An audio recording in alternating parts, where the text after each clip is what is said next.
Louis Pasteur nacque nel dicembre di 200 anni fa in un piccolo paese del Giura, non lontano da Digione. Abbiamo deciso di commemorarne la nascita non solo per ricordare uno dei più grandi scienziati e benefattori dell'umanità, ma anche per ricordare attraverso di lui il cinquantennio 1840-1890, in cui in Europa ebbe luogo una delle più grandi rivoluzioni scientifiche e culturali della storia umana, quella che portò alla scoperta dei microrganismi patogeni come causa delle malattie infettive dei viventi e di come combatterli mediante vaccini e sieroterapia. I genitori di Louis Pasteur erano due persone di grandi qualità che spesero molte energie per allevarlo al meglio, come egli stesso riconobbe in pubblico. La madre gli trasmise entusiasmo, immaginazione e laboriosità. Il padre uno spiccato senso dell'onore e della moralità, un indefesso amore per lo studio e l'istruzione, oltre all'orgoglio di essere francese naturalmente. Louis Pasteur li ripagò, essendo un ottimo studente che terminò il liceo nel 1942 a Digione per laurearsi poi in chimica all'École Normale nel 1946. E gli fece non una ma due tesi, una di chimica e una di fisica. Quella di fisica era intitolata Studio dei fenomeni relativi alla polarizzazione rotatoria dei liquidi. E questa fu particolarmente importante perché lo preparò alla sua prima scoperta, cioè i cristalli di acido tartarico che si formano nell'invecchiamento del vino esistono in due forme, che sono esattamente uguali dal punto di vista degli atomi che compongono la molecola, ma diverse per l'orientazione di questi stessi atomi nello spazio. Le due forme cristalline sono simmetriche, sono una a specchio dell'altra e fanno ruotare la luce polarizzata in maniera opposta, o a destra o a sinistra. È l'inizio della stereochimica. Questo suo primo grande risultato, reso noto nel 1848, deriva da un grande spirito di osservazione e dalla sua cultura chimica e fisica. E questo lo portò a concludere che la scienza è una sola e che quindi, così come la fisica lo aveva portato a risolvere un problema di chimica, lui poteva ora applicare i metodi della chimica per scoprire i meccanismi alla base delle fermentazioni nella produzione del vino e della birra. Questa decisione di Pasteur illustra due aspetti che caratterizzeranno tutta la sua vita seguente. Una grandissima, a volte quasi eccessiva, confidenza nelle proprie capacità scientifiche e sperimentali. E poi un pensiero che, come si direbbe oggi, è traslazionale, cioè volto ad attaccare problemi scientifici di grande valenza industriale e o sociale, con lo scopo di poter finanziare la propria ricerca. L'idea corrente riguardo alla fermentazione del vino era che la trasformazione degli zuccheri contenuti nell'uva in alcol etilico era un processo strettamente di natura chimica, come aveva definito uno dei più grandi chimici di allora, Liebig, in Germania. Pasteur, al contrario, dimostrò che la fermentazione alcolica nella produzione del vino è dovuta a microrganismi, i lieviti, microrganismi che lui riuscì a isolare e a coltivare. Così pure come riuscì a coltivare organismi ben più piccoli, batteri, che erano alla base di altri tipi di fermentazione che danneggiavano il vino, per esempio la fermentazione acetica o butirica. Lui definì questi minuscoli organismi patogeni del vino che causano malattie del vino. Anche la terminologia è importante. Nel tentativo di uccidere questi batteri cercò di privarli dell'ossigeno, ma Pasteur scoprì qui in modo serendipitico, direi, che alcuni di questi batteri non solo non morivano, ma si riproducevano meglio in assenza di ossigeno. Aveva scoperto i batteri anaerobi. Egli scoprì inoltre che molti batteri potevano essere inattivati aumentando la temperatura degli alimenti, cosa che lui brevettò nel 1852, ancora oggi è largamente utilizzata e nota come pasteurizzazione. Ma la fervida mente di Pasteur non poteva accontentarsi di un problema alla volta, per cui contemporaneamente cominciò a studiare il problema della generazione spontanea della vita.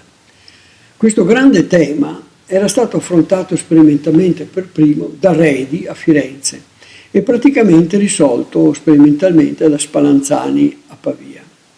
Tuttavia, il partito dei generazionisti era ancora molto forte. Mediante l'utilizzo di contenitori di vetro di cultura di varie forme, suggeritegli da Ballard, lo scopritore del bromo, Pasteur iniziò una serie di esperimenti semplici e spettacolari, spesso eseguiti in pubblico, sfidando apertamente i generazionisti in veri e propri duelli scientifici. Egli ne uscì vincitore, dimostrando, al di là di ogni ragionevole dubbio, che tutti i viventi si generano da viventi e che non esiste la generazione spontanea. Ora c'è da dire che Pasteur era un cattolico di stretta osservanza, eppure sentite cosa scrisse. Non c'è religione, filosofia, materialismo o spiritualismo che tengano. Potrei persino aggiungere, come scienziato, mi importa poco. È una questione di fatti. L'ho affrontata senza idee preconcette, pronto com'era a convincersi della generazione spontanea se questo fosse stato il risultato degli esperimenti. Ma così non fu, ed in modo definitivo e incontrovertibile. Lui aggiunse: la scienza non si deve dare il pensiero delle possibili conseguenze filosofiche dei suoi lavori. Tanto peggio per coloro le cui dottrine o i cui sistemi non sono d'accordo con la verità dei fatti naturali. Pasteur divenne il più famoso scienziato di Francia, anche più di Claude Bernard, il fisiologo che lui ammirava per aver definito il metodo galileiano per studiare la medicina in modo sperimentale. Pasteur era poliedrico ed una dimostrazione la diede il suo studio successivo.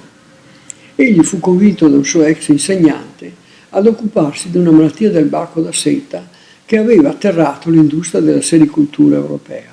Accettò e in pochi anni, con un lavoro metodologicamente impeccabile, ispirandosi anche al lavoro pionieristico fatto sul calcino, un'altra malattia del baco da seta,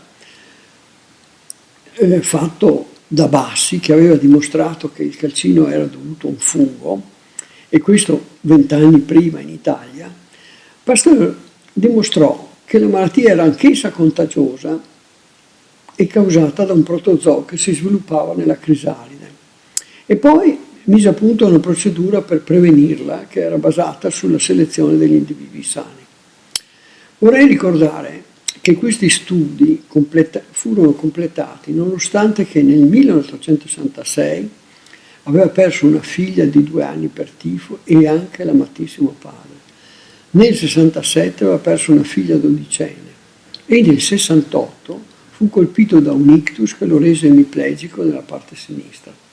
Ma Pasteur era dotato di una volontà e capacità di concentrazione assolute, una determinazione incrollabile, unite queste ad una capacità di lavoro straordinaria.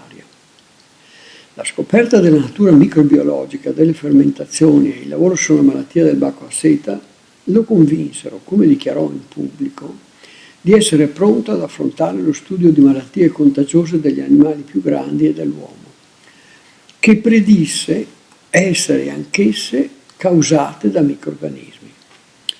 E fu così che iniziò una fiera competizione con la grande scuola tedesca di microbiologia che annoverava validissimi studiosi, il più grande dei quali era Roberto Koch. Koch aveva circa 20 anni meno di Pasteur, era medico condotto e lavorando nella sua casa nei ritagli di tempo che la professione gli lasciava, aveva messo a punto metodi per la cultura di batteri su supporti solidi. Aveva scoperto le spore batteriche ed il batterio anche che era la causa dell'antrace. Questa scoperta fu pubblicata nel 1876 quando aveva solo 33 anni. Anche Pasteur nel frattempo si era messo a lavorare sull'antrace e nel 1877 aveva pubblicato l'isolamento e la cultura del batterio antrace, che aveva isolato dal sangue di bovini affetti dalla malattia. Questo lo aveva portato a descrivere per la prima volta l'eziologia dell'antrace e la morte per sitecemia, o sepsi come anche si dice. Questa morte è causata dalla diffusione di batteri patogeni nel sangue e poi in tutto il corpo e causa la morte. Le deduzioni teoriche di questi studi furono raccolte da Pasteur in una famosa conferenza in 15 punti che tenne all'Académie des Sciences il 30 aprile del 1878. Questa conferenza fu importantissima, perché anche grazie al prestigio del relatore indusse molti chirurghi ed ostetrici ad introdurre norme igieniche nella loro professione, riducendo così drasticamente le morti per infezioni batteriche e setticemia a seguito di operazioni chirurgiche o di parti. Questo anche perché altri si erano convinti della necessità di introdurre regole di genere, come il chirurgo Lister in Scozia e ben prima Semmelweis a Vienna. Ma l'impatto di Pasteur fu enormemente superiore, anche perché lui aveva cura di farselo amplificare dalla stampa. Pasteur, assieme ai suoi collaboratori, fra cui Picot e Milroux, estese i suoi studi ad altre malattie infettive, dedicandosi dapprima al colera dei polli e isolando il batterio responsabile. Durante questi studi si accorse, lui che era così attento a tutto, che batteri lasciati ad invecchiare, ad essiccare ed iniettati in polli non erano più in grado di causare la malattia, ma, e questo è ancora più importante, rendevano l'animale resistente all'ulteriore trattamento con batteri vivi. Pasteur e Roux capirono subito l'enorme importanza di questa scoperta, che estesero subito all'antrace, e in un famosissimo esperimento eseguito nel 1881 di fronte a un numeroso pubblico che includeva molti giornalisti, anche americani, non solo europei, dimostrò che si potevano immunizzare mucche e ovini proteggendoli dall'antrace. Successivamente Pasteur e Roux estesero questi studi di immunizzazione alla rabbia, cosa che non fu semplice, perché si resero conto subito che l'agente patogeno della rabbia era qualcosa di piccolissimo, non visibile neanche al massimo ingrandimento dei microscopi di allora. Adesso noi sappiamo trattarsi di un virus. Allora cosa fecero? Esicarono tessuti nervosi isolati da conigli morti di rabbia e li usarono come vaccino in un bambino destinato a morte sicura, bambino che gli aveva portato la madre e gli aveva fatto vedere i 14 morsi che aveva ricevuto da un cane affetto dalla rabbia. Il bambino sopravvisse. Questo, chiamiamolo esperimento, fu subito ripetuto su un giovane pastore che era stato anche lui morsicato in più punti e anche egli sopravvisse.